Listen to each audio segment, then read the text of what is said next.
if the only memory you've got about the Sushiswap project and their sushi token is from this summer, then it's very understandable that you disregard it, that you just dismiss it straight away. But there's a lot of development actually with this project, and it has come a long way from all of the shenanigans this summer. So today we are going to look at the Sushiswap project and their sushi token, and whether or not it is actually going to have the potential to someday pass Uniswap's Uni token in market cap.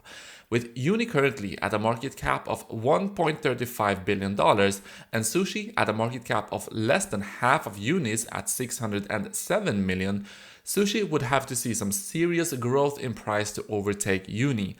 However, Sushiswap just released a roadmap for 2021, and there are a lot of big updates and new features coming. Sushiswap is not just aiming to become the #1 decentralized exchange in 2021, but to reach the top of all crypto exchange rankings, including centralized. If that was not enough, Sushiswap will also be expanding their offered services to include things such as lending products, integration of liquidity pools with centralized exchanges, gas fee minimization, new liquidity pool curve options, and a new community governance model. Not only will Sushiswap be adding all of these new features, but they will also be integrating with the Polkadot and Yearn ecosystem, two of the most hyped areas of crypto. With all of this already being developed and in some cases already being audited, there's a lot of potential for Sushi to grow in 2021. Already since the start of the year, the Sushi token price has increased from $2.8 to $4.8, a pump of almost 70% in a bit more than a week. This is just the beginning of a pump that is coming. So cool, let's get into this roadmap and all the exciting details of the new products and improvements. Up first, we have Mirin, a proposal that the Sushiswap team believes will increase the protocol's liquidity by 10 or even 20x. This would be a massive increase and would propel Sushiswap far beyond Uniswap in terms of liquidity. Currently, Sushiswap has $1.85 billion in liquidity versus Uniswap's $3.31 billion. So how is Mirin going to bring Sushiswap $18.5 billion to $37 billion more dollars of liquidity? Will people just have to simply deposit all of this into liquidity pools? Well, no. This is through franchised and exchange-backed pools. So, the Sushiswap developers figured that if they could not convince everyone to come trade on Sushiswap, at least they could convince them to use the money they leave on centralized exchanges to work. After all, it is a win for everyone involved. Traditional exchanges simply cannot offer the same returns that DeFi protocols can, and they do not want to lose their customers. Integrating Sushiswap pools to enable passive returns not only encourages customers to stay on their platforms, but also brings them extra revenue through transaction fees. For end users who would not want to be earning interest on the funds that they are otherwise leaving underutilized on exchange wallets, if they're going to leave it there anyway, why not earn interest on it? And of course, Sushiswap and anyone who uses it will also benefit through the huge increase in liquidity. And this is just one part of everything they've got planned, and we are going to get into some other parts as well. But first, I want to ask you, if you're getting value out of this video thus far, you enjoy us bringing you these altcoin gems and, keeping you in the loop on everything that's happening in the crypto space, make sure to subscribe to the channel right now. Leave a like, and with that said, let's jump into another aspect of Mirin, and that is the opportunity to enable double yield on the franchise and exchange-backed pools. This is possible because the Sushi devs enabled a third-party governance token minting configuration option. Well, this means that if an exchange or other group that integrated Sushi pools into their platform wanted to increase the APYs to make them more attractive, they could include an existing token or newly created token in the liquidity pool rewards. For example, if Binance integrated the Sushi pools, they could then reward users in BNB as well as the Sushi that they would already be earning. This of course would incentivize more people to add their money to the pools and therefore increase the amount that Binance earned through transaction fees. On a side note, Binance has already enabled Sushi staking on their platform, so it's actually not a big stretch that they will integrate pools once they are launched.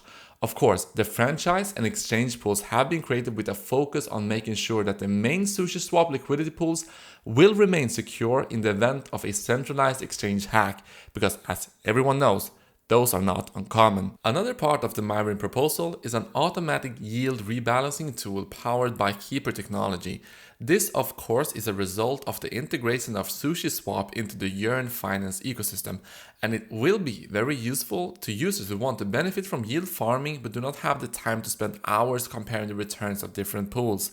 So I think this is definitely going to be something a lot of people are going to see a use for. Well, to use this tool, you create a job for the keepers from Keeper, and they will then compare all the different available pools to find the highest possible returns and automatically switch funds to those pools for you.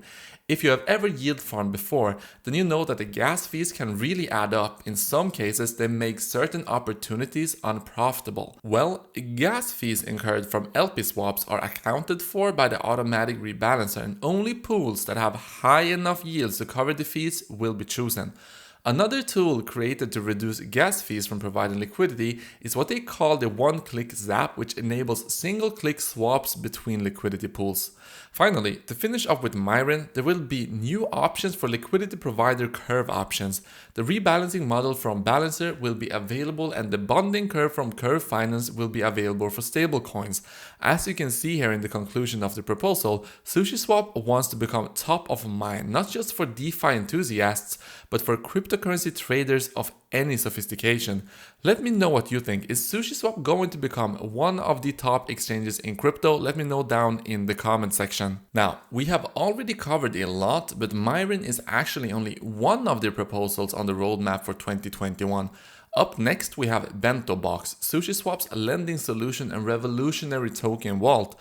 If you yield farm or even just trade on decentralized exchanges, then you know that before swapping tokens for the first time, you have to approve their use for the protocol. This of course requires a gas fee, and if you trade or farm a lot, this really adds up.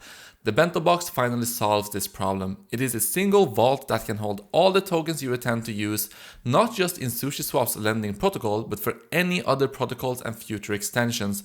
Once a token is initially approved for the vault, they can be used in any protocol that integrates the BentoBox.